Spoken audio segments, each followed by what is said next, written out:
All right, good morning, Valley View. Yeah, you're alive and well today. Hey, I hope you've had a great weekend and enjoying the 80-something degree temperatures of summer in Dallas, Texas, right? Is that okay? You guys like that? That's very good. So my name is Mike Havens, and I'm one of the ministers here at Valley View Christian Church. Our senior minister, Joe, he's away. He was able to spend some time this week just going to the lake and just praying and just kind of asking for God's direction as the fall begins and things like that. So we were happy to have him be able to just enjoy that.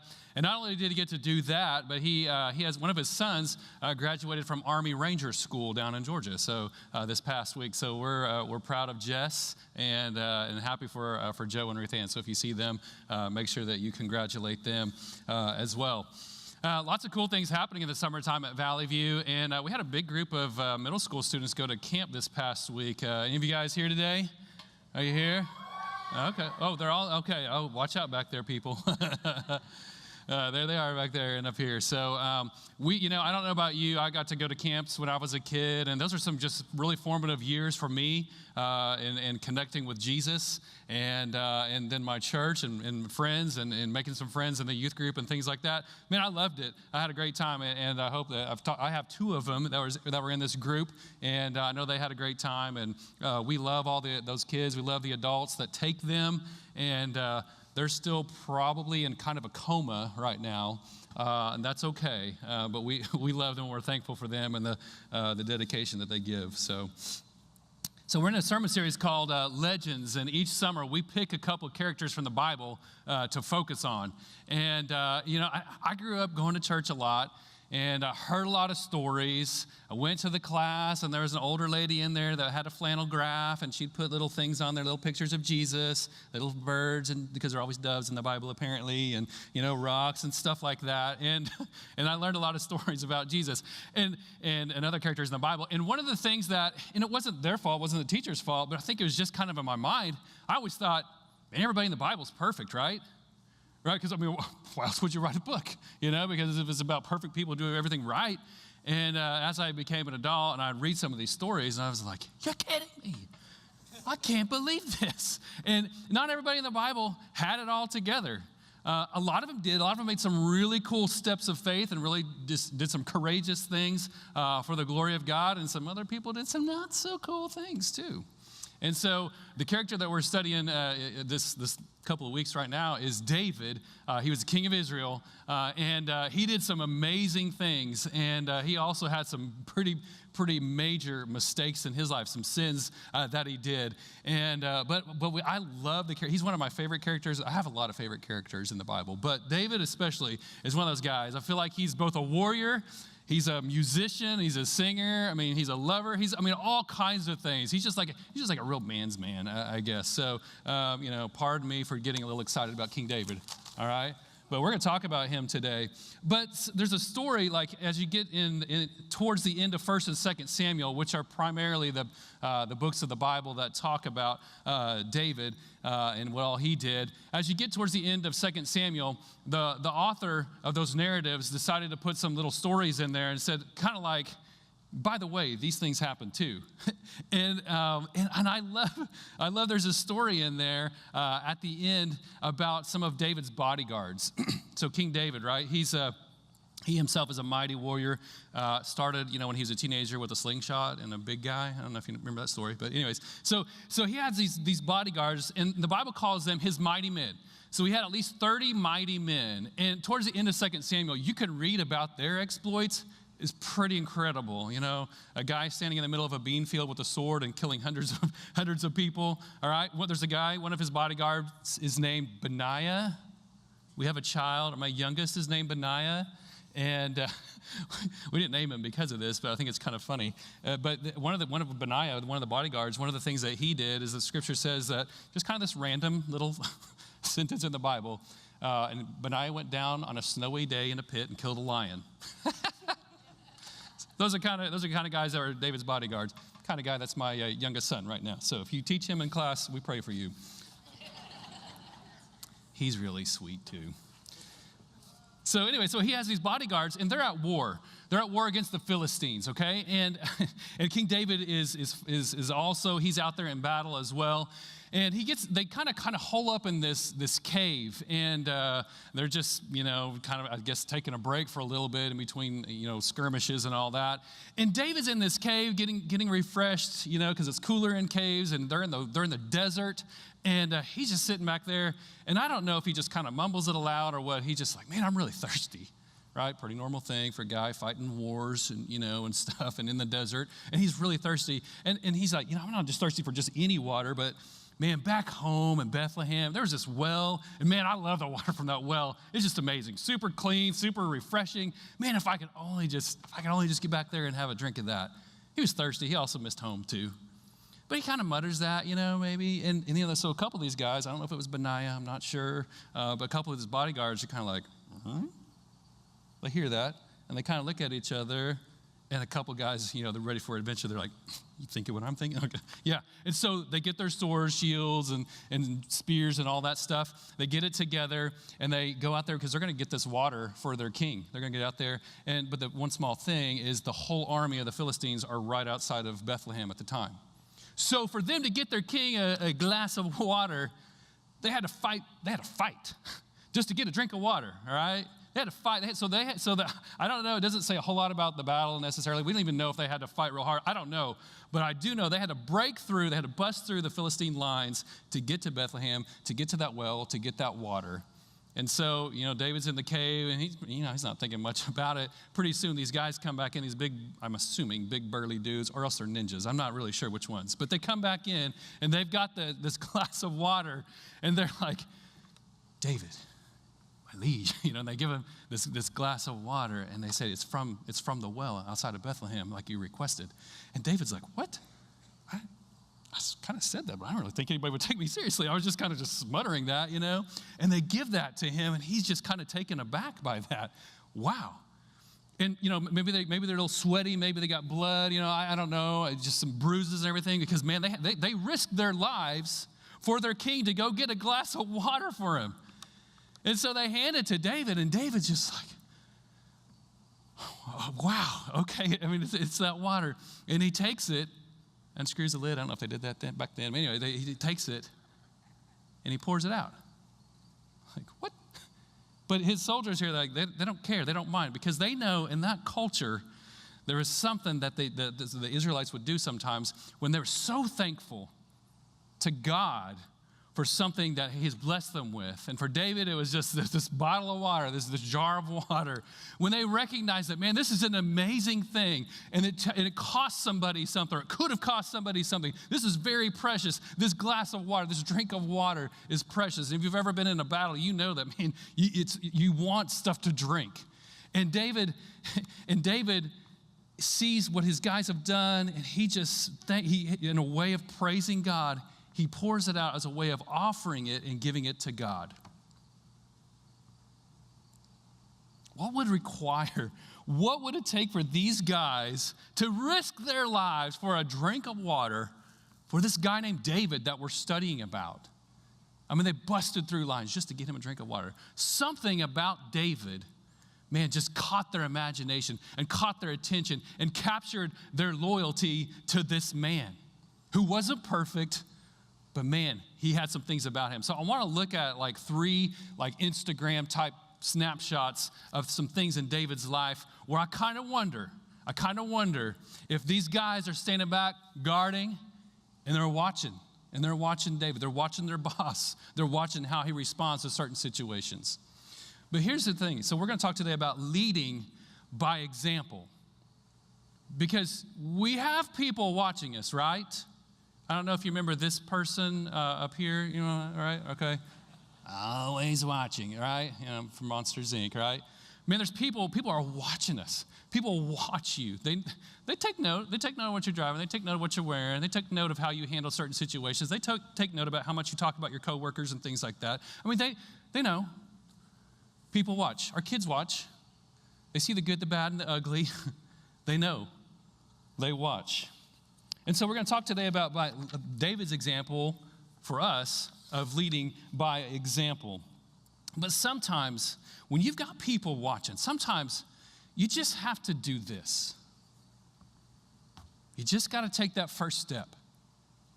All right? Sometimes in the midst of everybody just kind of hanging around and watching and waiting and what do we do next? What's going on now? Sometimes it just takes somebody to just step out and do it.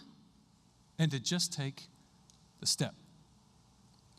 What about your first steps? Have you ever thought about that? Have you ever thought back? Maybe not literally whenever you were a toddler and, I walk like a drunk person, I don't know. You probably don't remember that. But there's important first steps in our culture, in our life, in your life. Maybe you were alive to remember this first step. I'm going to step off the limb now. That's one small step for man, one giant leap for mankind. Maybe some of you heard that live. Maybe you didn't. Maybe you watched it on YouTube like I did. Maybe you heard about it. That's Neil Armstrong, first step on the moon, one small step for man, one giant leap for mankind. I don't know. I have a squirrely mind, and so I was just kind of thinking about, those guys back there in that lunar capsule, kind of like a couple guys like, who's going first? Who's going? I'm sure it was all well thought out and planned out, okay? But just humor me for a second, And then finally, I don't know if somebody pushes Neil out. I don't know, but he gets out there on this sphere that nobody has ever touched, ever. Am I going to fly away? What's going to happen? Am I going to die? And he gets out there and, in this little, dust cloud, and then here we are at the NASA space program and just some amazing things. And it took one guy to get out of that capsule to do it. Sometimes it just takes that one step. What about your first steps? Maybe you played Little League baseball like I did for the Muskogee Knot Hole Association in Oklahoma. And I played baseball, and I enjoyed it for a while until I got bad. And then I remember, stepping up to the plate at one point in time. I'd been warming up on deck, and it was, two outs. We were behind by one run, a very important game. And I remember having to step up in that batter's box and that chalk and just kind of like swallowing hard with my bat. All right, it's time. Boom, and you just take that step to get in that batter's box. It's an amazing thing. Do you remember moments like that, those first steps? Maybe it's for you, maybe those first steps of walking out on a stage in front of all these people, and you've got this piano recital that you got to do, or a cello, or whatever the case may be, and everybody's watching you, but it takes that first step to go on the stage, then it takes that first note that you play. You just got to do it. You got to start somewhere. Maybe for you, I don't know if you've ever done this, but if you've ever been rappelling, I used to do that when I was in high school, a little bit in college. I don't do it as much anymore because I have 5 children. I want to live. And so you have these ropes and a harness and carabiners and all this stuff.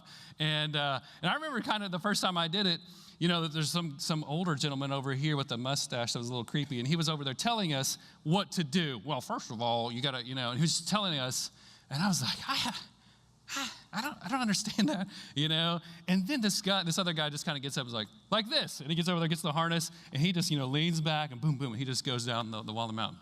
Oh, okay. And then I got geared up and everything.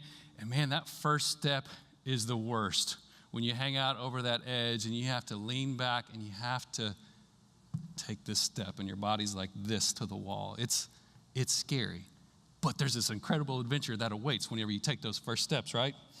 Maybe for some of you, that first step is walking a daughter down the aisle. Maybe that first step is like walking from your car and walking into that doctor's office for that visit that you're not really excited about. Maybe for some of you, sometimes you had to take this first step of walking, maybe this auditorium, maybe another auditorium somewhere, where you're celebrating the life of one you love very dearly, and you got to lead the procession into that room, and you don't want to do it, but somebody's got to take that first step. When we take that first step, it builds momentum. It can build momentum. When you got people watching you, and they're standing back, and everybody else isn't sure, and they're just kind of wondering, and then somebody just, sooner or later, they step out, and they make movement happen. And where in your life does that need to happen? We're going to look at, like I said, at a couple of pictures of David's life where I believe that he just stepped out and he did what needed to be done at that moment. So the first one we're going to look at is sometimes we need to take the first step toward having integrity in the face of injustice. Okay, I want to look at a story from 1 Samuel chapter 24. That is the longest title for the first point. So if your hand gets tired, I apologize on that. All right, 1 Samuel chapter 24, it says this. After Saul returned from fighting the Philistines, he was told that David had gone into the wilderness of En-Gedi. Let me back up just a little bit and give you a little background here. So Saul, at this point in time, is the king of Israel. He's the one that's in charge. Many years prior to that, the people of Israel, they've been led by prophets and judges, and all of a sudden they see all these other nations that have kings. They're like, hey, we want that too. And so God says, all right, that's fine. And they anoint this guy to be the king, King Saul. He does pretty good for a little while, but then he starts just kind of doing his own thing, turning his back on God and just doing his own thing. The people of Israel are supposed to represent God to the world, and you have a king that's kind of going rogue on that. And God tells them through the prophet Samuel, like, you know what? I've warned you, I've given you opportunities, but your kingdom's going to be yanked out from underneath you at some point. And Saul's like, okay. And in the meantime, God tells this prophet Samuel, I want you to go anoint somebody that I'm going to show you who has a heart that's going to be after me. And then he anoints this young man named David. Okay, so he's king in waiting. It's not Saul's son, by the way. It's this other kid named David who is a shepherd boy, and he's anointed king, all right? So Saul's still in power. David's in the wings. David actually sometimes comes in and works with Saul, all right? And I don't know if you remember the story remember I kind of mentioned earlier about this teenage boy with a slingshot and a big guy, all right? So David and Goliath, that situation, David kills Goliath, and then all of a sudden what begins to happen is everything David touches turns to gold, kind of like the king, the Midas touch, man. Everything he touches, it seems like it turns to gold. And then there's Saul, the king, right, still, and he's watching him, and he hates David. In fact, it's such a big deal to the people of Israel that everybody loves David now. And they can't stand Saul that much, but they love David. And so they go around and kind of, check on the kingdom and things like that. And David and Saul from time to time. And the people come out and these women start singing these songs. They spontaneously start singing about these two. And part of the lyrics of the song are like, Saul, he's killed his thousands.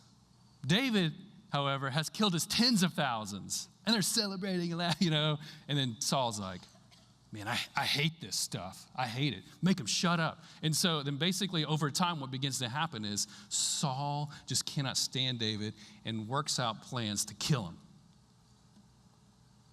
So is that the kind of king that you want, And so from for many chapters, 1 Samuel 18 through 26, it's a story after story of David running from Saul just to get away from him. He's got a few men, that are kind of with him that are loyal to David, and Saul brings these armies after him, is chasing him, trying to kill him.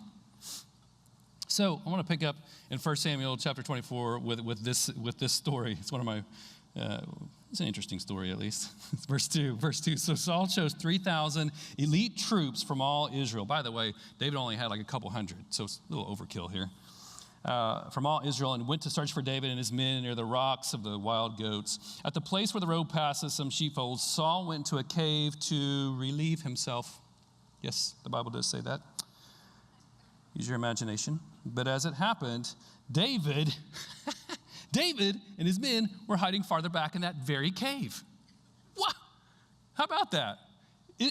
Isn't that incredible? So, kind of picture this, all right? So, David, they're fighting a battle and everything, and they're tired, and they're hot and sweaty, and they need a break, and so they go, like, here's a cave, let's go in there, let's just hang out back here and just kind of wait a little bit.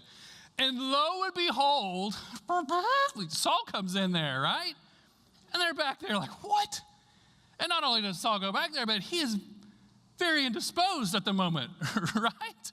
And his guys, David's guys, they're seeing that, and they're whispering. Caves echo, so you got to kind of whisper. And they're like nudging each other, like, David, all right? And then verse 4, it says this, now's your opportunity, David's men whispered to him. Today, the Lord is telling you, his bodyguards are telling this, the Lord's telling you, I will certainly put your enemy into your power to do with as you wish, right? Now's your chance to kill him.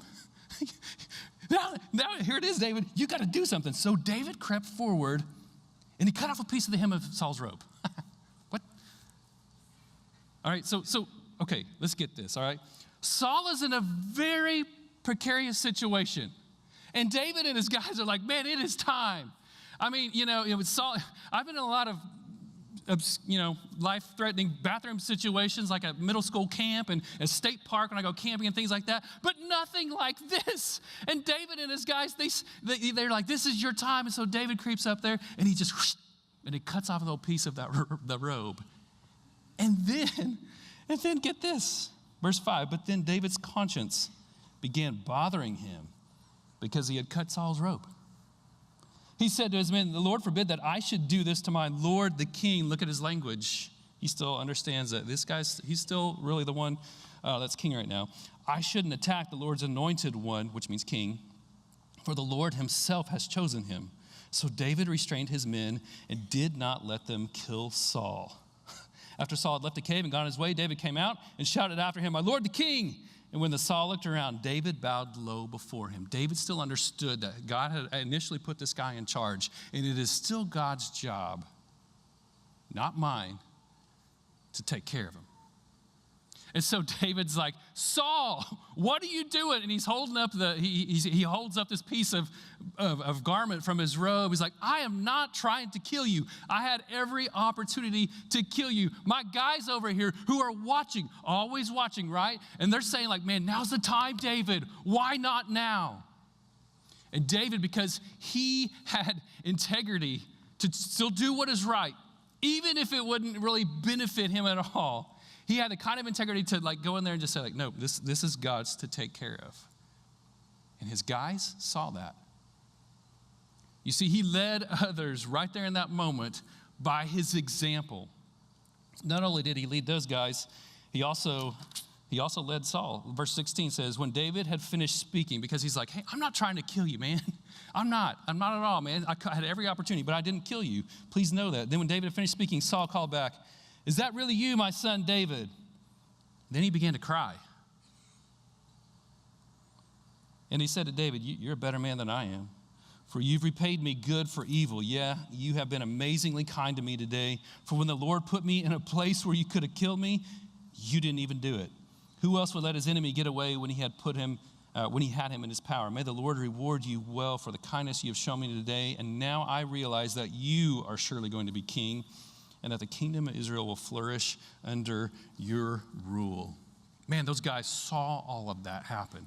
And not only did David, because he took this first step of choosing to have integrity and to do what's right, even though it may not benefit him at all. He knew it was the right thing to do. All those guys saw him take that first step. Saul, his enemy, the very guy who's trying to kill him, saw that too. And he's taking note.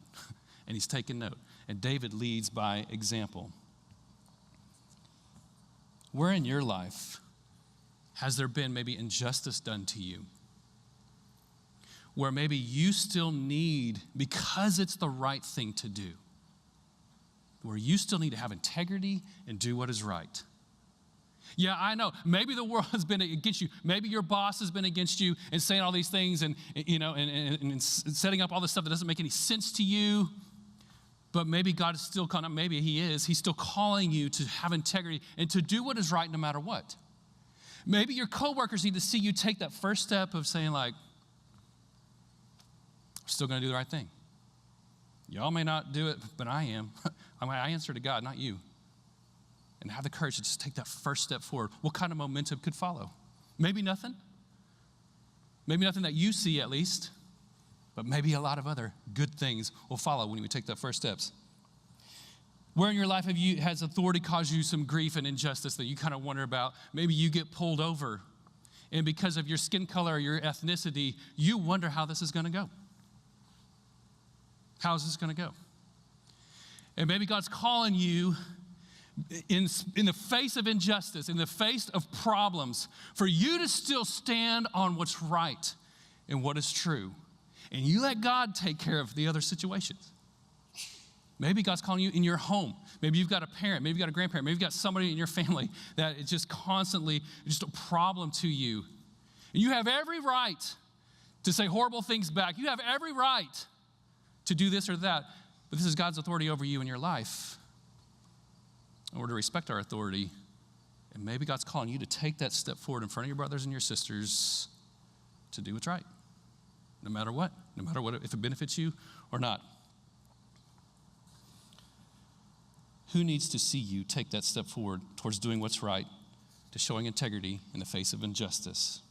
Snapshot number 2 is who needs to see you show extravagant grace? Extravagant grace. And this is going to be in 2 Samuel chapter 9. Here's a situation. So in that, this is at a time when the governments at the time, whenever they'd have a transfer of power, we're kind of blessed or lucky or something, here in America. We typically have a peaceful transition of power. And every time I watch that inauguration, man, I thank God, regardless of who it is. I thank God that we're not warring against each other. I still pray, But man, that's an amazing thing. In that culture, though, when there's a new king in town, man, what they did is they got rid of everybody else from that old king.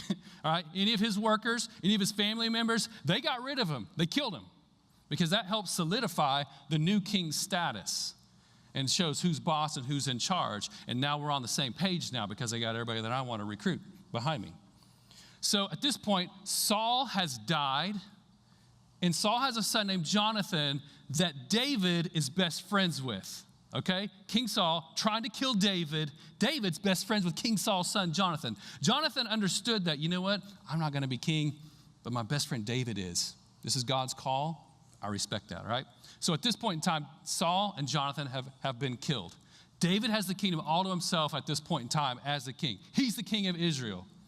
And in a culture where he could have started killing everybody out and everything, here's this story. One day, David asked, is anybody in Saul's family still alive? Anyone to whom I can show kindness for Jonathan's sake? Yeah, there's some loyalty to his best friend Jonathan to do this thing, but Jonathan was a grandson of a guy who's trying to kill, or a son of a guy who's trying to kill him. He wants to show kindness. David wants to show kindness to the guy who's wanting to kill him, his family. He summoned a man named Ziba. Ziba had been one of Saul's servants. Are you Ziba? The king asked. Yes, I'm Ziba. The king then asked him, is anyone still alive from Saul's family? If so, I want to show God's kindness to them. You see, sometimes we need to take a first step forward in showing people who don't deserve it extravagant grace. Extravagant grace. Ziba replied, yeah, one of Jonathan's sons is still alive. He's crippled in both feet. Where is he? The king asked. In Lodabar, Ziba told him, at the home of Machir, son of Ammiel. So David sent for him and brought him from Machir's home. His name was Mephibosheth. You got that? Mephibosheth? Put that on your list of kids' names, okay, for your next kids, all right? But he was Jonathan's son and Saul's grandson. When he came to David, he bowed low to the ground in deep respect. Okay, so just a couple things real quickly. Remember, he's a grandson of the guy who's trying to kill him. He's crippled. He had been crippled because whenever they heard, he was 5 years old when he heard about the death of his grandfather and his father. And it seemed like the Philistines and all the people around them were just going to destroy everybody. And so his babysitter picks 5-year-old Mephibosheth up, and they start to run. And something happens, I'm not exactly sure. She drops him, or they trip and fall, and it cripples him at 5 years of age. And so now here he is as a he's a lot older now, and he spent his life being carried around. And he comes in there, as he calls himself later, a worthless dog. There's no value to him. I mean, he can't work, he can't function, he can't take care of animals or take care of farms, anything like that. People look at him and are like, well, you're disabled. We're not going to mess with that. In that culture, that was the situation. And he comes in, and the king calls him in. And no doubt he had to have been shaken. Because at that point in that culture, man, that's what he was going to die, most likely. But David calls him in, and he comes in there. And David says, greetings, Mephibosheth. He replies, I'm your servant, just a way of saying, hey, I'll do whatever you want. Don't be afraid. David said, I intend to show kindness to you. Big sigh of relief. Because of my promise to your father, Jonathan, I will give you all the property that once belonged to your grandfather, Saul. He didn't have to do that, but he did. And you will eat here with me at the king's table. So here's this crippled guy that nobody really cares about, that probably could have been killed off with the rest of the family. And David says, no, I'm showing kindness, and you're going to eat at my table for the rest of your life. And Ziba, your servant, and all those guys, they're going to help work your property and your land and just provide for you. And we're just going to shower you with extravagant grace. that you don't necessarily deserve, but I'm choosing to do that. And you know what? Every worker around David, every staff member, every person that was on his staff saw David take this step forward of showing extravagant grace to somebody who didn't really deserve it. And who in your life is that person that you need to show extravagant grace to? After all, God's done that with us, with all of our filthiness and mess. He's done that to us. If we call ourselves followers of Jesus, why would we not extend that out as well? Better yet, who needs to watch you show somebody extravagant grace? Is it your kids? Is it your coworkers? Is it the person that you're shopping next to at Walmart? Whatever the case may be. Who needs to watch you show extravagant grace to somebody? Then one last little picture here of David in his life. Sometimes you just need to take the first step in worshiping in the face of disappointment. Take the first step in worshiping in the face of disappointment. So at this point in time, this next story is just, the kingdom's established. Things are going pretty well for the kingdom. David's, been ruling for a while, doing a good job. And we've talked about this from the stage before, but David does some great things, and he does some horrible things. This part of the story comes at a part where David has had an affair with a woman, and all the rest of the guys at the time, they're all going off to war. Normally he would do that as a king, but he, for whatever reason, he just stayed back and took advantage of his kingly rights and privileges and brought a woman over to his house who was already married, and they have a child together. Okay, but here's the thing: David wants to cover this up. He's like, man, I'm supposed to represent God's people. I'm the king of God's people. I made this mistake, so what am I going to do? So he invites her husband to come back from war to come back and be with her. So hopefully, everybody can say that that's his kid. All right, it's a little soap opera in the Bible here. Husband doesn't do that. Uriah doesn't do that. He's loyal to his troops back there. And so David's just caught in this kind of trap of his own making.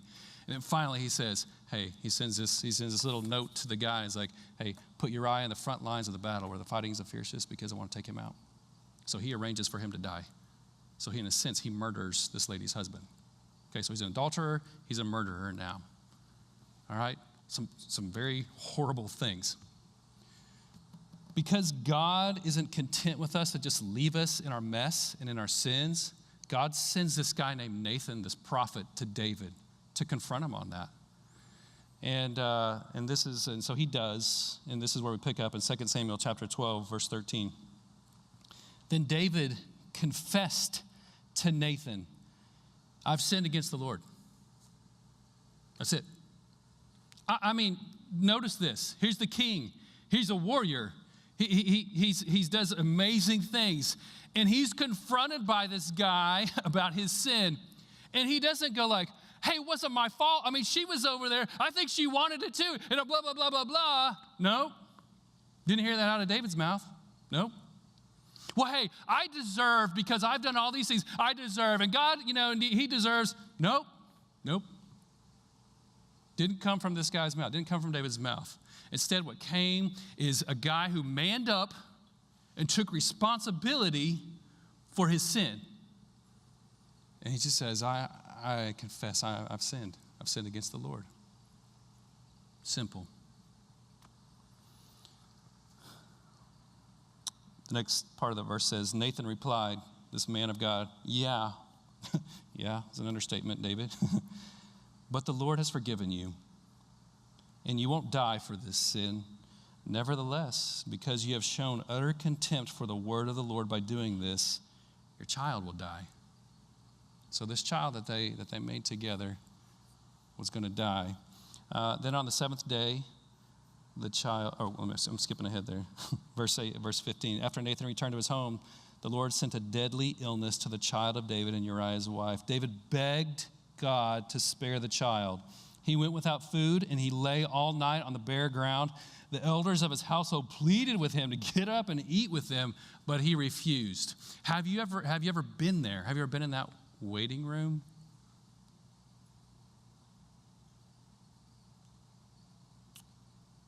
Or you're watching that a bag of fluid drip, and you're watching the plasma monitor. And as Ben Gabbard says in one of his songs, what Sarah said, that with every dip of that on the LCD screen is taking you further and further away from me. Have you been in that waiting room? And you're begging and you're pleading, God, would you please intervene here? Would you please? And David, he's repented and he's doing all the churchy type things that he thought he's supposed to do. And what he did was right, was fine, it was good. He's praying, he's begging God, he's fasting. He doesn't even want to eat. I mean, he's so broken before God, probably over his sin, but his sin had consequences and it affected this life. And he's crying and he's begging before God. Maybe this will change God's mind. Maybe. Come on, God, please come through. Have you been there? Have you been there when you're begging and you're pleading before God? It is not a fun place that anybody ever wants to be in.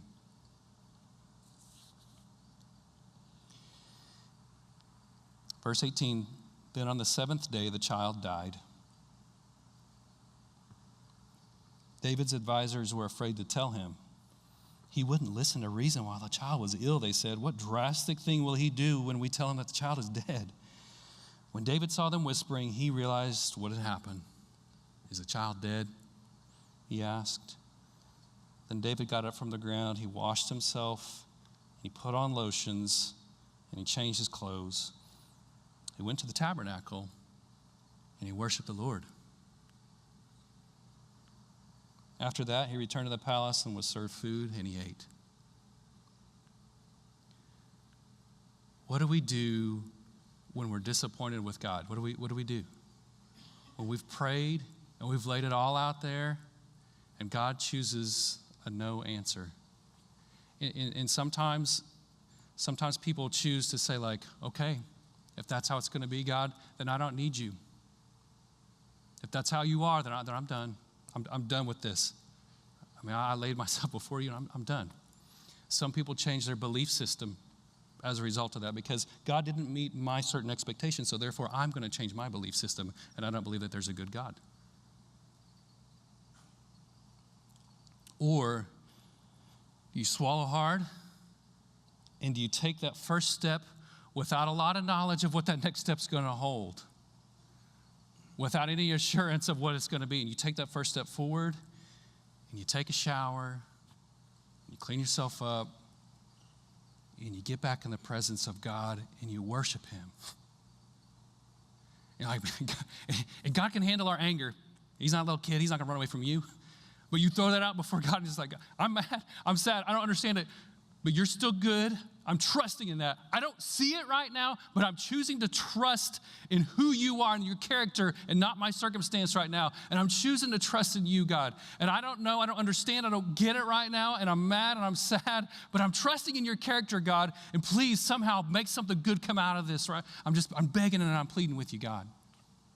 Because somebody in your family, somebody in your coworker, somebody in the hospital that's working, that's injecting you with chemicals to help fix the situation, somebody needs to see you step forward and worship in the midst of disappointment. And what kind of movement would that bring? Somebody needs to see us take some steps forward, and those very hard. And I'm not trying to belittle any of these things. They're tough. They're horrible things, but sometimes we don't understand some things that go on like that. But we have a good God, and just where you just take that step forward in faith, saying, I'm trusting you.